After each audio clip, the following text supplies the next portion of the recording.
Hi అండి. ఈరోజు నేను పప్పు పకోడీలు చేసి చూపిస్తున్నాను. ఒక గ్లాసు శనగపప్పు, ఒక గ్లాసు పెసరపప్పు, ఒక గ్లాసు మినపప్పు, 3 పప్పులు అన్నమాట. ఏ గ్లాస్తో తీసుకుంటామో శనగపప్పు అదే గ్లాస్ తోటి మినపప్పు, పెసరపప్పు తీసుకొని నానబెట్టుకోవాలన్నమాట. ఒక 1 అవర్ నానబెట్టాలన్నమాట. మంచిగా నానిన తర్వాత వాటర్ అంతా ఈ విధంగా నానుతుంది అన్నమాట.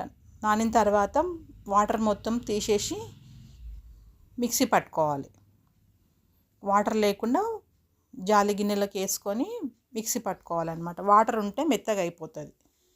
ఫస్ట్ మినపప్పు చేసేసుకుందాము. మినపప్పు అయిన తర్వాత కొంచెం బరుకుగానే చేసుకోవాలన్నమాట, కచ్చాపక్క.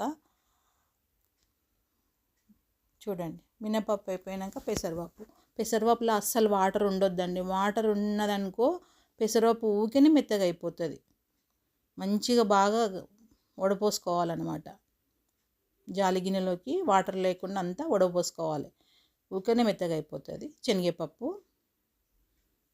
అన్ని పప్పులు మిక్సీ పట్టుకోవాలన్నమాట.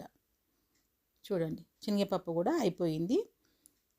మిక్సీ పట్టుకున్న తర్వాత మొత్తం 3 పప్పులు ఈ విధంగా రెడీ అయిపోయింది అనమాట. ఏ పప్పు ఆ పప్పు సపరేట్గా పట్టుకోవాలి. కొంచెం కొత్తిమీర, కలమాకు, పుదీనా సన్నగా తరిమి పెట్టుకోవాలన్నమాట. ఇప్పుడు వేసేసుకుందాము. తర్వాత తగినంత కారం, తగినంత పసుపు, తగినంత సాల్ట్, కొన్ని నువ్వులు వేయించుకొని వేసుకోవాలన్నమాట. అట్లనే వేసుకోవద్దు. వేసుకుంటే ఆయిల్ వేస్తే పట్ట ఇట్లా పేలుతుంది అన్నమాట. అందు గురించి వేయించుకొని వేసుకోవాలి. నువ్వులు వేసుకొని అంతా కలుపుకోవాలి. ఇప్పుడు ఉప్పు, కారము, పసుపు, నువ్వులు అన్నీ వేసుకున్నాం కదా, వేసుకొని మంచిగా మొత్తం కలుపుకోవాలి. కలుపుకున్నాక ఇట్లా రెడీ అవుతుంది అన్నమాట. కొన్ని మన ఇష్టం, ఉల్లిగడ్డలు వేసుకుంటే వేసుకోండి, లేకపోతే లేదు. వేసుకుంటే బాగుంటుంది, టేస్ట్ ఉంటుంది.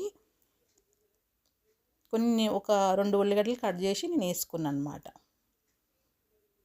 చూడండి, వేసి కలుపుకొని ఆయిల్ వేడయింది. ఇట్లా చిన్న పకోడీలు మనం ఎట్లా వేస్తామో అట్లనే వేసుకోవాలి. చిన్నగా వేయాలి, పెద్దగా వేయద్దు. పెద్దగా వేస్తే పిండి ఉంటుంది, కాలవు. పైన కాలుతుంది, లోపటంతా పిండి ఉంటుంది అన్నమాట. అందు గురించి చిన్నగానే వేసుకోవాలి. చూడండి, ఈ బ్రౌన్ కలర్ వచ్చేదాకా ఫ్రై చేసుకోవాలి. వచ్చింది, బ్రౌన్ కలర్ వచ్చేసింది. తీసేసుకొని మళ్ళీ ఇంకొకసారి వేసుకోవాలన్నమాట. మన ఇష్టం, ఎన్నిసార్లు అన్నీ వేసుకోవచ్చు.